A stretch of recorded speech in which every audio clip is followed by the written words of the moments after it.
नमस्कार मित्रों, मैं ब्रेन बिस्ट अपने इस ब्लॉग में आज 5 सितंबर शिक्षक दिवस पर आज सभी लोगों को बहुत बहुत बधाई देता हूं, शुभकामनाएं देता हूं कि आज शिक्षक दिवस है और इस खेती बाड़ी ने ही हमको आज इस शिक्षक के पद तक पहुंचाया है। और हमने बहुत कुछ अपने पूर्वजों से, अपने माँ बापों से, अपने गांव और के लोगों से खेती बाड़ी सीखने के उपरांत हम शिक्षा जगत में आए और आज हम एक शिक्षक हैं। तो आपको बहुत बहुत बधाई है। तो आप देख रहे हैं कि ये फसल बिल्कुल तैयार है। इस बार बारिश भी बहुत ज़्यादा हुई है। इस साइड को अगर हम देखें तो ये दूसरे प्रकार का धान इस क्षेत्र में बोया गया है और ये अभी ये तैयार नहीं है। लेकिन जो ये वाला धान है, ये इसमें मेरे ख्याल से करीब 5 दिन के बाद ये धान बहुत बढ़िया हो जाएगा। इस बार फसल बहुत बढ़िया हुई है। खेती आप देख रहे होंगे कि बढ़िया खेती हो रही है वैराट नगरी में। ये वैराट का सीरा है और बहुत जहाँ पे आपकी नज़र पड़ रही होगी, पूरे लगभग सभी लोगों ने यहाँ धान की बुआई करके है, रुपाई होती है ज़बरदस्त। ये धान ये आप देख रहे हैं। इस प्रकार से जहाँ हम किसी भी खेत में अगर हम देखेंगे तो धान बढ़िया हो रहा है और ये अभी इसमें बीज अंकुरित हो रहा है। इसके लिए बारिश की आवश्यकता है। बारिश इस बार बहुत बढ़िया हो रही है। लगातार आप अप्रैल मई से इस घाटी में लगातार बारिश हो रही है, इसलिए फसल भी बहुत बढ़िया हो रही है। तो मैं आज अपने खेत तक आया हुआ था, तो मैंने जब देखा कि क्योंकि हम पहले से ही इस खेती बाड़ी से जुड़े हुए हैं और जो खेतों से हम निकलते हैं, जो खेत की जो महक है, जो सुगंध है, वो आज भी अनायास हमको यहाँ तक लाने को मजबूर करती है। तो मैं यही आज आपको दिखाने वाला था कि वैराट नगरी में धान की जो खेती है, वो खेती बहुत ही बेहतर ढंग से यहाँ पर हो रही है। और खेती के साथ अभी जो हमारे मेड़ हैं, उनके किनारे लोगों ने आपके भट हो गए, भट के साथ आपका माश हो गया और भी बहुत सी जो दाल वाली फसल है वो भी लगाया हुआ है, पहले से ही लगाते आ रहे हैं। तो ये मैं आपको दिखाना चाह रहा था कि बस 10 या 15 दिन के बाद हमारे वहाँ जो खेती होगी वो बढ़िया ढंग से होगी और बहुत अच्छी फसल और खेती इस बार किसानों को, जो काश्तकार हैं, जिन लोगों ने मेहनत कर रखी है, उन लोगों को अच्छी फसल इस बार मिलने वाली है। अगर इंद्र देवता की जो कृपा बनी रहे, बहुत ज़्यादा अगर बारिश न हो, नुकसान न हो, धानों को कोई ऐसी आपदा ना आए, तो फसल बहुत बढ़िया इस बार रहेगी। तो मैं आपको ये दिखाना चाह रहा था कि आज भी वैराट नगरी में, गेवाड़ में खेती हो रही है और बढ़िया खेती हो रही है। लोग बाग उसको करते हैं। तो जो यहाँ मैं आपको ये बताना चाहता हूँ कि पहले से हमारी माताजी लोग कहते थे कि बेटा कि यहाँ 52 प्रकार के धान होते थे। 52 प्रकार के धान विभिन्न प्रकार से, कुछ पशुओं के लिए जिससे चारा बनता था और कुछ मात्रा बढ़ाने के लिए, कुछ स्वाद के लिए। तो उसी परिप्रेक्ष्य में मैं आपको जब दिखाना चाह रहा हूँ कि यहाँ पहले साकेत हो गया, साकेत के जो धान है वो साकेत होता था। और आपका चाइना चार होगा। चाइना चार पशुओं के चारे के लिए, क्योंकि उससे बहुत पुराल मिलता था। और अंजनी का तो स्वाद ही आज भी हमको बचपन की वो बात याद आ जाती है, जब हम भात बनाते थे तो अंजनी इतना स्वादिष्ट होता था। लाल धान के तो क्या कहने, पूरे गांव ही महक जाता था। अगर हम गांव के नीचे पायदान में सबसे पहले जिसका मकान है, अगर उसने लाल धान का भात बना रखा है तो पूरा गांव तक उसकी खुशबू जाती थी। और गोऊ धान हो गया, गोविंदी जो मुझे अभी याद हैं उस दौर के, हसरास हो गया, बासमती। बासमती पहले लोग लगाते थे, लेकिन ये थोड़ी सा लेट में पकता था। लेकिन लेट में पकने के कारण यहाँ पहले से, आज से करीब 20-30 पहले मुखशार होती थी। सब लोगों के, स्थानीय जो गांव के लोगों के गाय भैंस सब भी खेती में आ जाती थी, जिससे काश्तकारों को नुकसान हो जाता था। इसलिए फिर बासमती का प्रचलन यहाँ कम हो गया। उसकी जगह पर हसरास लोगों ने लगाना शुरू किया। और झुमका हो गया, प्रसाद हो गया, सरबती हो गया। एक लठमार धान भी होता था उस दौर में। लठमार धान होता था, मात्रा उसकी बहुत ज़्यादा होती थी।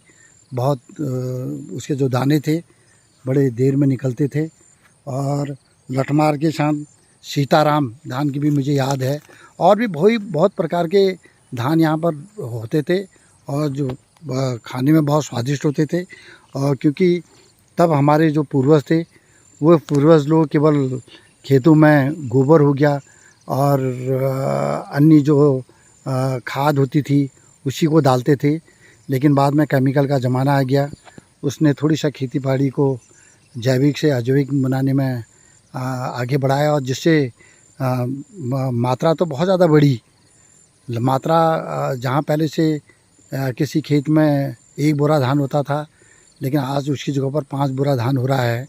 ये वैज्ञानिकों की जो तकनीक थी, और जो यहाँ बहुत पहले हमारे वहाँ इगाडा की स्कीम आई। इगाडा की स्कीम ने वैज्ञानिक तरीके से हमारे लोगों को फसल करने के लिए फसल की बारीकियाँ सिखाई। उन बारीकियों में ये जो हमारा जो परंपरागत जो बीज थे, जो परंपरागत धान जब यहाँ पर होता था, वो धानों के जो बीज थे वो लगभग समाप्ति की ओर चले गए। और आज हाइब्रिड हो गया, और शोध वाले जो धान हैं, जिससे मात्रा बढ़ रही है, लेकिन स्वाद में थोड़ी सा जो कमी आई है, वो कारण ही ये रहा कि हमारे जो परंपरागत जो धान था, जो परंपरागत जो हमारे बीज था, वो समाप्त हो गया। तो मैं अपने खेत तक आया हुआ था, तो मुझे ऐसा लगा यार कि हमारे बहुत से मित्र, जो साथी लोग पहले हमारे साथ खेती बाड़ी में काम करते थे, बहुत से लोग हम खेतों में काम करते थे। सुबह उठ के आते थे और खेती बाड़ी करते थे, और साथ फिर उसके बाद विद्यालय जाते थे। तो वहाँ तक मैं ये वो अगर माना मेरी ये इस वीडियो को देख रहे हैं, तो उनको अपना बचपन याद आ जाएगा।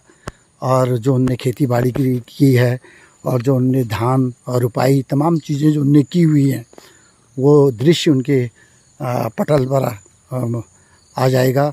और दृश्य पटल पर जब आएगा तो हमको बहुत सी अपने अतीत की बातें याद आ जाती हैं। हमें ऐसा लगता है कि यार हमने अपने बहुत से कार्य किए, लेकिन जो पूर्व जो हमारा अतीत था, वो अतीत आज से बेहतर था। लेकिन भौतिक सुख तो उस दौर में होते नहीं थे, लेकिन शारीरिक श्रम हो गया, और हमारे जो सामुदायिक के रूप से हम खेती बाड़ी करते थे, एक दूसरे की मदद करते थे, एक दूसरे का साथ देते थे, तो बढ़िया लगता था। और सब जब बड़े समूह में होते थे तो हम कार्य भी बहुत जल्दी हो जाता था, और हम बड़े मन लगा के इसको करते थे, और ये बड़ी शिक्षा हमारी होती थी। और इसी जो हमने विद्यालय में जो किताबी ज्ञान प्राप्त किया, उसके अलावा जो ज्ञान हमको ये हमारे गांव घरों से, जो हमारे पूर्वजों ने, जो हमारे माँ बाबू ने जो शिक्षा हमें दी, धीरे धीरे करके जो ये पद्धति थी, ये जो शिक्षा थी, जो हमको घरों में दी जाती थी, खेती बाड़ी का ज्ञान और जल जंगल ज़मीन के बारे में जानकारियाँ, वे आज वर्तमान पीढ़ी से बहुत दूर चली गई हैं। बहुत से बच्चों को अपने खेत और ये धान और ये तमाम चीज़ों की कोई जानकारी नहीं कि कौन सी फसल, रबी की फसल कौन सी है, खरीफ की फसल कौन सी है, अन्य चीज़ों की। क्योंकि ये विद्यालय में भी जब हम पढ़ते थे तो हमारा जो विषय होता था उस विषय में ये हमको कृषि जो हमारी होती थी, वो कृषि में ये इनके बारे में हमको जानकारी भी दी जाती थी। क्योंकि घर से ही हम लोग ये सभी बीज से लेके, खेती बाड़ी से लेके, ये सब तभी तमाम चीज़ों को हम जानते थे। तो हमको स्वाभाविक रूप से कृषि जो विषय होता था उसमें बड़ी रुचि होती थी और हम उसको बड़े मन से उसको करते थे। तो मित्रों, मेरा यही आज आपको ये क्या कहते हैं, लहराते हुए ये जो खेत हैं वो खेत दिखाने का मेरा मन किया। और इसीलिए मैंने सोचा यार क्यों नहीं जो हमारे जो साथी उस दौर में जिन्होंने हमारे साथ खेतों में काम किया है और बहुत से अन्य जो हमारे क्रियाकलाप होते हैं उनमें हमारा साथ दिया है, आज वो महानगरों में हैं और बड़ी अच्छी पदों पर हैं।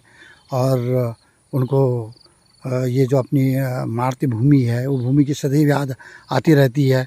बहुत से मेरे जो हमारे महानगरों में हमारे साथी हैं उनका हमारे लिए लगातार फ़ोन आता रहता है।